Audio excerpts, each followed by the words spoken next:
Captain Jake Morrison stood on the bridge of the human ship Endurance. He looked out at the stars through the big front window. The ship had been traveling for 3 months to reach this place. Jake was tired but excited. Today they would meet. Aliens for the first time. "Captain, we have a ship coming toward us," said Lessa Rodriguez from her seat at the controls. She was the best pilot Jake had ever worked with. Her fingers moved quickly over the buttons as she watched the screen. Jake walked over to look at the radar. A huge ship was moving closer to them. It was much bigger than the Endurance. The alien ship looked like a giant metal bird with sharp edges and bright lights.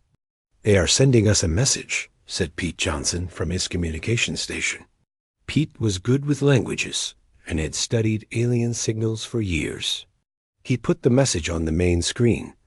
The alien that appeared was tall and thin. Its skin was gray and it had large black eyes. When it spoke, its voice was deep and scary. "Human ship, you are in Zephyrian space. I am War Commander Vexthel of the Zephyrian Empire. You will stop your ship and prepare to be searched." Jake felt his heart beat faster. The aliens did not sound friendly, but he had to stay calm. The safety of his crew depended on what he did. "Next, this is Captain Morrison of the human ship Endurance. We come in peace. We only want to travel through your space to reach the trading posts beyond." The alien commander's face twisted into what might have been a smile, but it was not a nice smile. "Humans, we have heard stories about your kind. You are new to space. Travel. You think you can go anywhere you want." Jake tried to stay polite. "We respect your territory. We only ask for safe passage. We can pay for the right to travel through your space."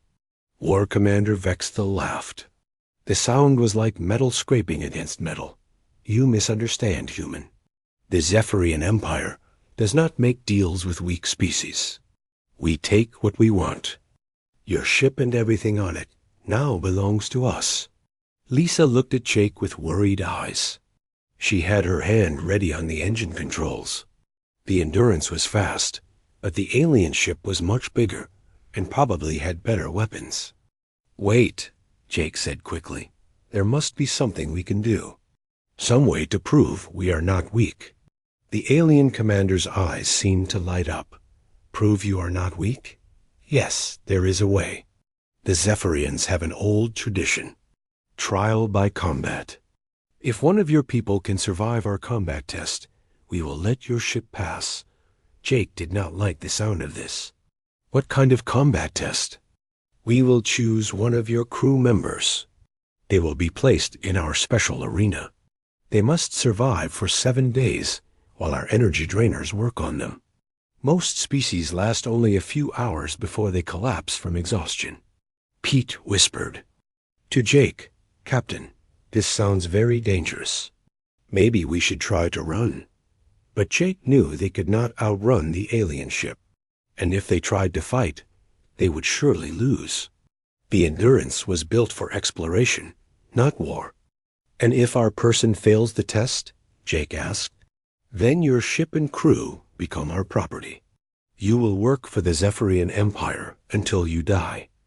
Jake felt sick to his stomach, but he had to think about his crew. There were 50 people on the Endurance. If he said no, the aliens might just destroy them all. "How do I know you will keep your word? How do I know you will let us go if we pass your test?" War Commander Vexthel's face became serious. "The trial by combat is sacred to our people.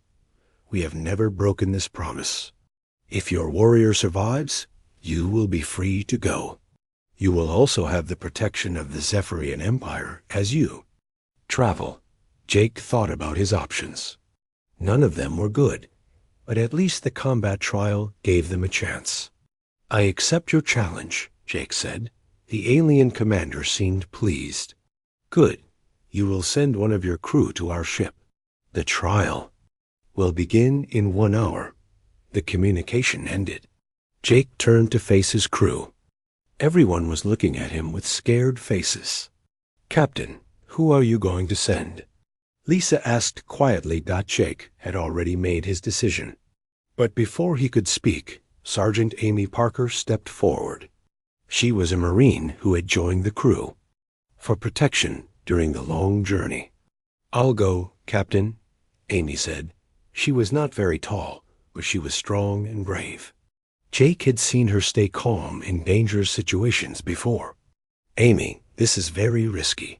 We don't know what their energy drainers can do." Amy shrugged. "Someone has to do it. I've been in tough spots before. Besides, I'm good at surviving." Jake looked at his crew. They all trusted Amy. She had saved them from space pirates once and had always been the first to volunteer for dangerous missions. "Are you sure about this, Amy?" "Yes, Captain. I can handle whatever they throw at me." Jake nodded slowly. "All right. But remember, you don't have to be a hero. If it gets too dangerous, we'll find another way." Amy smiled. "Don't worry about me, Captain. I've got this." As Amy got ready to go to the alien ship, Jake hoped he was making the right choice. The fate of his entire crew now rested on one person's ability to survive an alien combat test that no one understood. Amy Parker floated through space in a small shuttle toward the huge alien ship. She could see the Endurance getting smaller behind her. Her heart was beating fast, but she tried to stay calm. The alien ship was even bigger up close. It looked like a metal mountain with weapons pointing in all directions. Small lights blinked along its surface like angry eyes. "Incoming human shuttle. Follow the guidance lights to Bay 7. Came a voice over the radio. Amy followed the blue lights to a large opening in the ship. The shuttle bay was huge and filled with strange alien machines. As soon as she landed, the air started to feel different. It was thicker and had a metallic taste. 2 Zephyrian guards met her at the shuttle door. They were even taller than she had expected. Their gray skin looked like stone, and their black eyes never seemed to blink. "Human female, you will come with us," one of them said. Its voice sounded like it was coming from deep underground. They walked through long hallways filled with strange blue lights. Amy tried to remember the way back to her shuttle, but the alien ship was like a maze. Every hallway looked the same. Finally, they reached a large round room. War Commander Vex Thiel was waiting for her. Around the room were many other aliens, all watching her with their dark eyes. "So, this is the human who thinks she can survive." "Our trial," Vexthel said. "You are smaller than I expected." Amy looked around the room. In the center was a glass box about the size of a small room. Inside the box, she could see strange crystals on the walls that glowed with purple light. "That is the arena," Vexthel explained. "Once you enter, you cannot leave for 7 days. The crystals will slowly drain your energy. Most species become so tired they cannot even stand after a few hours." Amy studied the glass box. It did not look very comfortable, but she had slept in worse places during her military training. "What happens if I get hungry or thirsty?" she asked. "Food and water will be provided twice each day, but you will find it hard to eat when you are fighting to stay awake." An alien guard opened a door in the glass box. Amy walked inside and looked around. The floor was hard, and there was nothing to sit on except the ground. The purple crystals hummed softly and made her skin feel tingly. "The trial begins now," Vexthal announced. Amy felt something strange start to happen. It was like someone was slowly pulling energy out of her body. Her muscles felt a little heavy, and her mind felt foggy. She could hear the aliens outside talking, but their voices seemed far away. The other aliens that had come to watch were leaning forward with interest. They expected her to start looking tired and scared. Instead, Amy found a spot against the wall where the floor was not too hard. She sat down and leaned back against the glass. The energy draining felt strange, but it was not painful. It was more like being very tired after a long day. "What is the human doing?" one of the watching aliens asked. Amy closed her eyes and let her body relax. She had learned long ago that fighting against tiredness only made it worse. The trick was to work with it instead of against it. Within minutes, Amy was asleep. The aliens outside the glass box stared in shock. No creature had ever fallen asleep during the energy draining process. The mental assault was designed to keep victims awake and afraid. "This is impossible," Vexthal said. He turned to the alien operating the crystal controls. "Increase the power." The purple crystals began to glow brighter. The energy drain became stronger.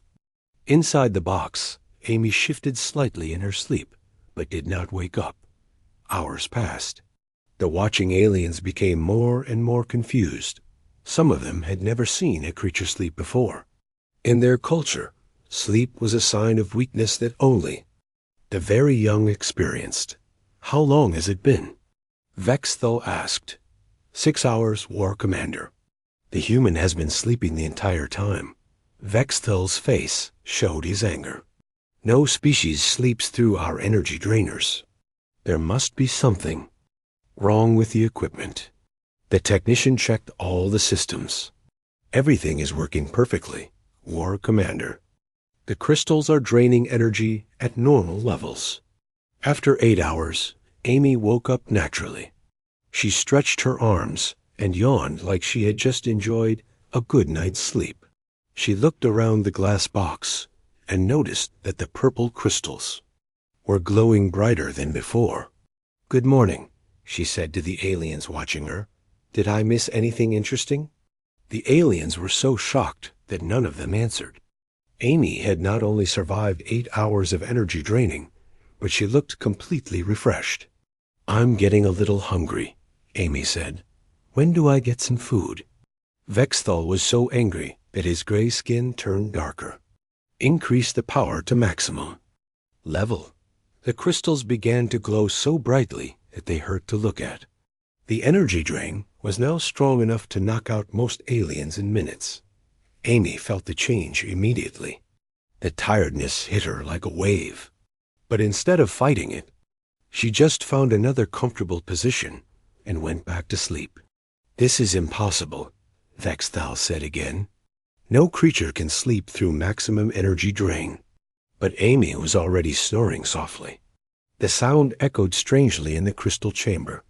The other aliens began to whisper among themselves. Some of them were scared.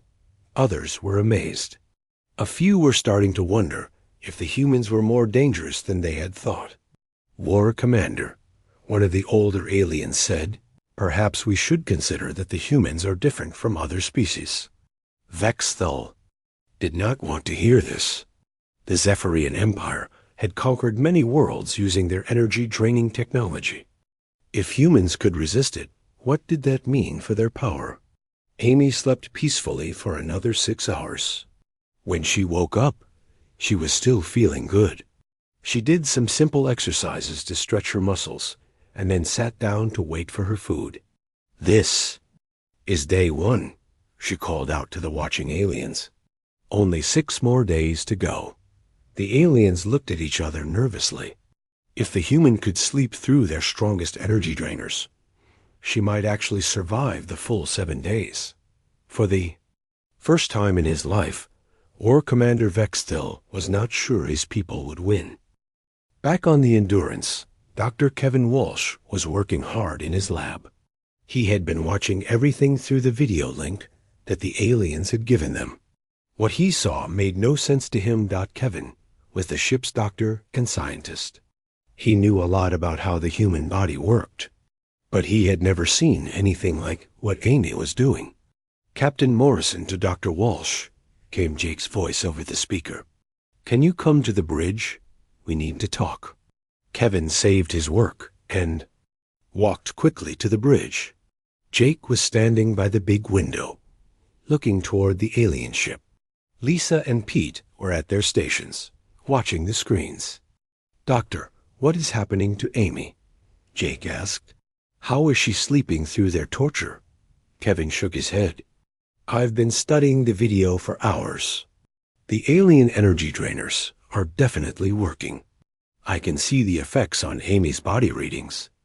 But somehow, she's still able to sleep."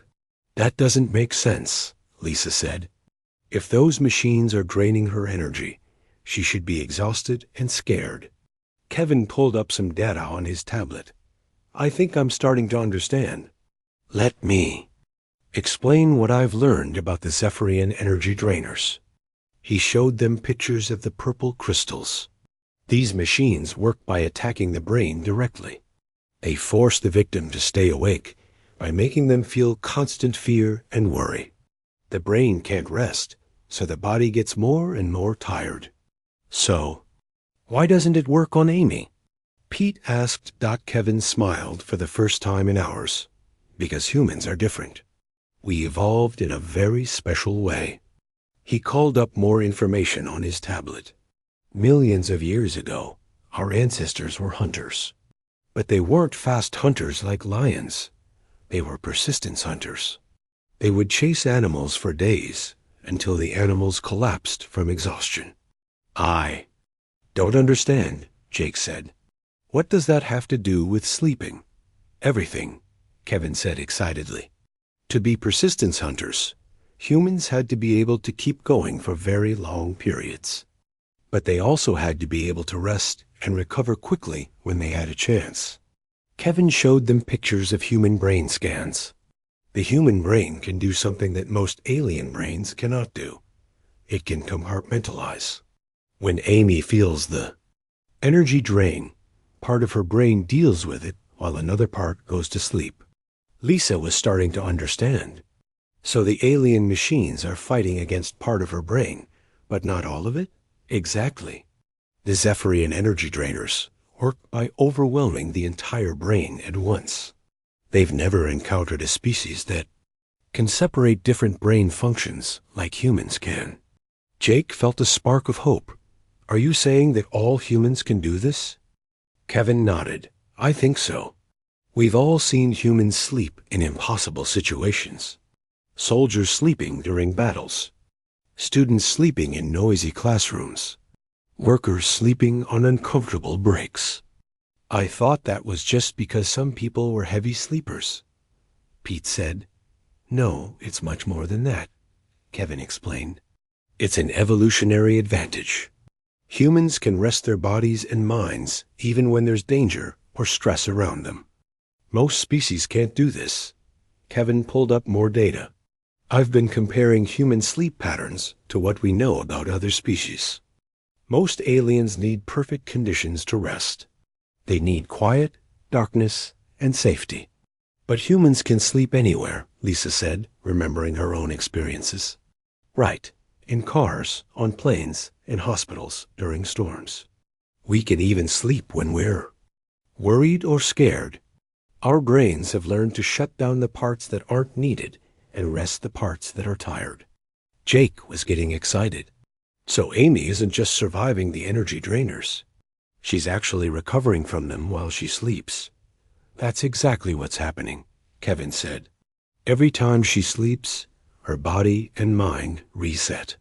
The energy drainers can't build up enough damage to hurt her because she keeps recovering." The crew was quiet for a moment as they thought about this. Finally, Jake spoke up. "Doctor, what are the bigger implications of this? If humans can resist Zephyrian energy drainers, what does that mean?" Kevin's face became serious. "Captain, I think it means that humans might be the key to stopping the Zephyrian Empire. From what we've learned, they've conquered dozens of worlds using these energy-draining weapons. But if humans can sleep through them, double quotes Lisa started, then we can fight back," Kevin finished. "The Zephyrians have built their entire military strategy around their ability to exhaust their enemies. If that doesn't work on humans, they lose their biggest advantage." Jake felt a mix of excitement and worry. This could change everything. But it also makes us a target. If the Zephyrians realize what this means, they might try to destroy all humans. Kevin nodded. That's why we need to be careful about how we use this information. But Captain, I think we're looking at something bigger than just Amy surviving. 7 days in that arena. What do you mean? I think we're looking at the end of the Zephyrian Empire's reign of terror. If other species learn that humans can resist their energy drainers, they might ally with us against the Zephyrians. Pete looked up from his communication station. Captain, I'm getting messages from other human ships. Word is spreading about Amy and the combat trial. Everyone wants to know what's happening. Jake made a decision. For now, we keep this information quiet. We don't want to start a war. But we need to be ready for what comes next. On the screen, they could see Amy sleeping peacefully in the alien arena. She had been there for 2 days and still looked comfortable. Doctor, Jake said, keep studying this. I want to understand everything about how this works. If we're going to face the Zephyrian Empire, we need to know all our advantages. Kevin smiled. I'll keep working on it, Captain. But I think Amy is already showing us everything we need to know. As they watched, Amy woke up in the arena, stretched, and waved at the cameras. She looked like she was enjoying a camping trip rather than fighting for her life. That's our secret weapon, Kevin said quietly. The ability to rest anywhere, anytime. It's the most human thing about us. On the 3rd day of Amy's trial, things started to change across the galaxy. The news about the human who could sleep through Zephyrian energy drainers was spreading faster than anyone had expected. War Commander Vexthal was getting angry messages from his superiors. The video of Amy sleeping peacefully in the arena had somehow leaked out. Other species were watching and talking about it. This is embarrassing our entire empire, came a voice from the communication screen. It was High Commander Zektar, Vexthal's boss. How is one small human making us look weak? The human is different, Vexthal said carefully. Our energy drainers are not working as expected. I can see that. She's been sleeping for 3 days. Our enemies are laughing at us. Vexthal felt his career slipping away. The trial must continue. It is our law. We cannot stop until 7 days are complete. Then make sure she fails, Zektar said before ending the call. Meanwhile, on the Endurance, Jake was dealing with his own problems. Messages were coming in from all over the galaxy. Some were from other human ships, but many were from alien species that Jake had never heard of. Captain, we're getting another encrypted message, Pete said. This one is from the Altarian Resistance. Jake had heard of the Altarians. They were one of the first species conquered by the Zephyrians 50 years ago. Their planet was now a slave world. What do they want? Jake asked. Pete decoded the message. They're asking if the stories about Amy are true. They want to know if humans can really resist Zephyrian energy draining. How did they find out about Amy? Sir, the story is everywhere. Someone leaked the arena video. It's being shared across the galaxy. Jake felt worried. This was getting bigger than he had planned. What else are they saying? They're asking if humans would be willing to help them fight the Zephyrians. Before Jake could answer, more messages started coming in. The Corvin rebels wanted to meet with human representatives. The Nexus Coalition was asking about human military capabilities. Even species that Jake had never heard of were sending messages of hope. Captain, Lisa said from her pilot seat, we're getting reports from human ships all over the galaxy. They're all being contacted by alien resistance groups. Jake realized that Amy's simple act of sleeping had started something much bigger than a combat trial. It was becoming a symbol of hope for oppressed species everywhere. Get me Ambassador. Nate Collins, Jake said. Collins was the human diplomat assigned to this sector of space. If anyone could handle this situation, it was him. Collins appeared on the screen a few minutes later. He was a calm man with gray hair and kind eyes, but today he looked stressed. "Captain Morrison, I assume you know why I'm calling." "The Amy situation has gotten out of hand," Jake said. "That's putting it mildly. I've got representatives from 12 different species asking me about human sleep abilities. Half the galaxy thinks humans are some kind of super soldiers." Jake laughed. "Despite the situation, super soldiers who fight by taking naps. It's not funny, Captain. The Zephyrian Empire is getting nervous. They're moving military ships toward human colonies. They see us as a threat now." Jake felt the weight of responsibility. "What do you think we should do?" "First, we need to make sure Amy survives the trial. If she fails now, it will crush the hopes of every species that's counting on us. She's doing fine. Dr. Walsh says she's actually getting healthier. The regular sleep schedule is good for her." Collins smiled for the first time. "That's very human of her. Only our species would find a way to improve their health during torture." "What about the bigger picture?" Jake asked. "All these alien species want our help. I think we need to be careful but open to possibilities. The Zephyrian Empire has been bullying the galaxy for too long. If humans can really resist their energy drainers, we might be able to help. But we're not a military species. We're explorers and traders." "True, but we have something no one else has. We can rest and recover in any situation. That's a huge advantage in a long war." Jake thought about this. "So what's your plan?" "We wait for Amy to complete the trial. If she succeeds, we'll have proof that humans can resist Zephyrian weapons. Then we can start building alliances with other species." "And if the Zephyrians attack us first?" Collins's face became serious. "Then we'll have to defend ourselves." "But Captain, I think we're looking at the beginning of a new age in the galaxy. The Zephyrian Empire's time of domination might be ending." Back in the arena, Amy was completely unaware of the galactic political situation she had created. She was on her 4th day and feeling great. She had established a routine of sleeping 8 hours, exercising for 2 hours, and relaxing for the rest of the time. The Zephyrian guards watching her were amazed by her behavior. She treated the deadly arena like a personal gym. She did push-ups, sit-ups, and stretches. She even tried to make conversation with the guards, though they never answered. "You know," Amy said to the cameras, "this isn't so bad. I've had worse accommodations during training exercises." The aliens watching her were starting to get worried. Amy wasn't just surviving the trial. She was thriving. She looked healthier and more relaxed than when she started. War Commander Vexthil was becoming desperate. He had tried everything to make Amy fail. He increased the energy draining power. He changed the temperature in the arena.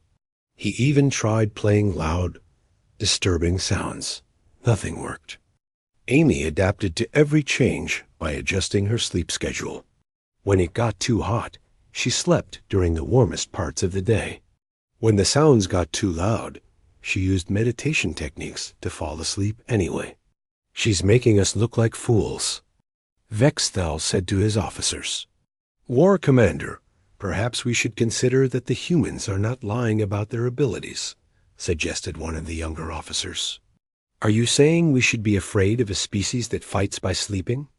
"I'm saying we should be careful. If they can resist our energy drainers, they might be more dangerous than we thought." Vexthal looked at Amy on the screen.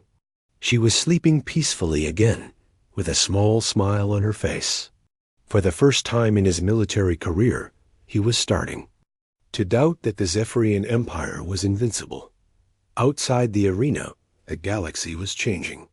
Species that had been enemies for centuries were starting to talk about working together. The common thread was their shared hope that humans might be the key to freedom from Zephyrian rule. Amy Parker, who just wanted to help her crewmates get home safely, had accidentally started a galactic revolution. and she was doing it all while getting the best sleep of her life. On the morning of the 7th day, Amy Parker woke up feeling wonderful. She had slept better during the past week than she had in months. The alien arena had become like a private hotel room to her. She stretched and yawned, then looked at the purple crystals that had been trying to drain her energy for a week. They seemed dimmer now, like they were getting tired instead of her. "Good morning, everyone," she said to the cameras. "Is it checkout time yet?" Outside the arena, War Commander Vexthel stood with his officers. They all looked tired and stressed. None of them had slept well during the past week, worried about what Amy's success meant for their empire.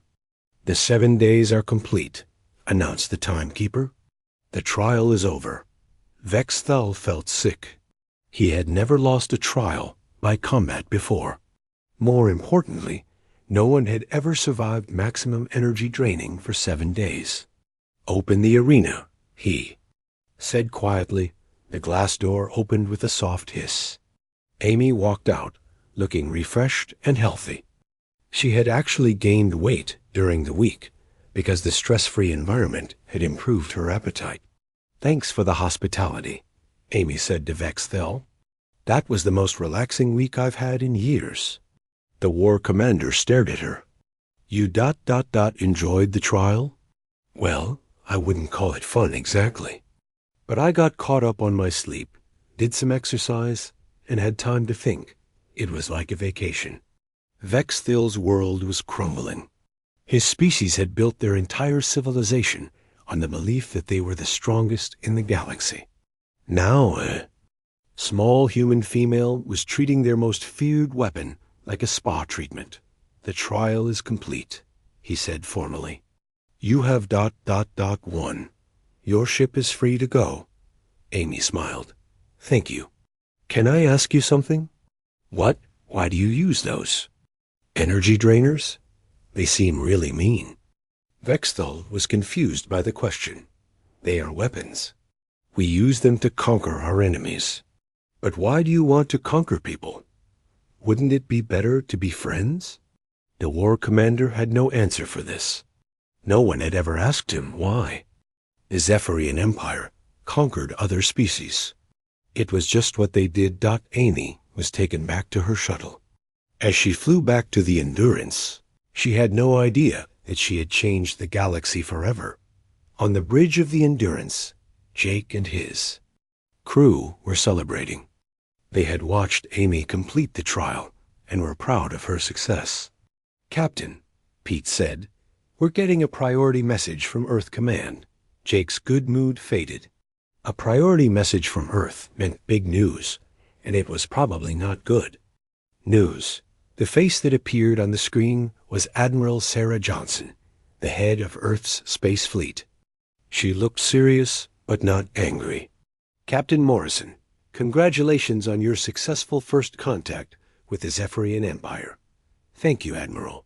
Though I'm not sure successful is the right word." "Oh, but it is." "Captain, do you realize what Sergeant Parker has accomplished?" Jake was confused. "She survived their combat trial." "She did much more than that. She proved that humans can resist Zephyrian energy weapons." "Captain, we're getting reports from all over the galaxy. Dozens of alien species want to ally with humanity." Jake felt overwhelmed. "Admiral, we're just explorers. We're not prepared for a galactic war." "I don't think there's going to be a war, Captain. The Zephyrian Empire is already starting to collapse. 3 of their subject worlds declared independence yesterday. The Corvin system is in open rebellion. The Altarian resistance has taken control of their capital city, all because Amy took a nap." Admiral Johnson smiled. "All because Amy proved that the Zephyrians aren't invincible." "Captain, I'm promoting you to Commodore and putting you in charge of our new galactic relations division." Jake felt dizzy. "Admiral, I'm not qualified for that." "You're the most qualified person we have. You've made first contact with a major galactic power, and your sergeant has become a legend across the galaxy." "What about Amy?" She's being promoted to lieutenant and will head our new combat rest training program. We're going to teach other species how to sleep through enemy attacks." Jake laughed despite himself. Combat rest training program? Only humans would turn napping into a military strategy. Captain ... Sorry, Commodore Morrison. Please return to Earth immediately. We have a lot of work to do. 6 months later, Jake stood on the observation deck of the new Galactic Alliance headquarters. Through the window, he could see ships from 20 different species working together. The Zephyrian Empire had not collapsed completely, but it had lost most of its territory. War Commander Vexthal had actually become an ally, leading a group of progressive Zephyrians who wanted to change their society. "It's amazing how much things have changed," said a voice behind him. Jake turned to see Amy, now Lieutenant Parker, walking toward him. She was wearing a new uniform with the Galactic Alliance symbol. "How's the training program going?" Jake asked. Amy grinned. "Great. It turns out that most alien species can learn to sleep better if they follow human techniques. We're teaching them about relaxation, meditation, and how to rest even when they're scared. Any species having trouble with the training? The Corvin rebels are natural students. They learn to sleep through enemy attacks in just a few weeks. The Altarians are struggling a bit, but they're getting better." Jake looked out at the mixed fleet again. "Do you ever think about how this all started? You're just trying to help our crew get home." "I still can't believe that taking a nap changed the galaxy," Amy said. "I mean, I knew I was good at sleeping, but I didn't think it was a superpower. Dr. Walsh says it's not just about sleeping. It's about human adaptability. Our ability to rest and recover in any situation." Amy nodded. "He's been studying sleep patterns from all over the galaxy. Apparently, humans are the only species that can truly rest while under stress. And that's what made the difference. That and the fact that we don't give up easily. Most species would have panicked in that arena, but humans just adapt and keep going." Jake felt proud of his species. They had not conquered the galaxy through superior technology or military might. They had done it by being themselves, adaptable, persistent, and always ready for a good night's sleep. "Lieutenant Parker," Jake said formally, "I have a new assignment." "For you? What is it, Commodore?" "The Nexus Coalition wants to learn human sleeping techniques. They're offering to share their advanced medical technology in exchange for combat rest training." Amy's eyes lit up. "When do we leave?" "Tomorrow morning. But first, get some rest. It's going to be a long mission." Amy saluted with a smile. "Yes, sir. I'll make sure to get my 8 hours." As Amy walked away, Jake thought about how much the galaxy had changed. The Zephyrian Empire's reign of terror was ending not because of a great war, but because one human had shown that their greatest weapon was useless against a good night's sleep. He looked out at the stars and smiled. Tomorrow, human sleep instructors would spread across the galaxy, teaching other species the most human skill of all, how to rest anywhere, anytime, no matter what was happening around them. The irony was not lost on him. Humanity had become the galaxy's greatest defenders, not through their weapons or their technology, but through their ability to take a nap when they needed one. "Sweet dreams, Galaxy," Jake said quietly to himself. "The humans are here to help you sleep better." In her quarters, Amy Parker was already fast asleep, preparing for another day of saving the galaxy one nap at a time. Outside her window, the mixed fleet of the Galactic Alliance flew through space, protected by the knowledge that their human allies could rest and recover no matter what. Challenges lay ahead. The age of the Zephyrian Empire was ending. The age of human-led galactic cooperation was just beginning. And it had all started with one person's ability to sleep through the worst that the galaxy could throw at them. Amy smiled in her sleep, dreaming of the peaceful galaxy that humanity was helping to build, one good night's rest at a time.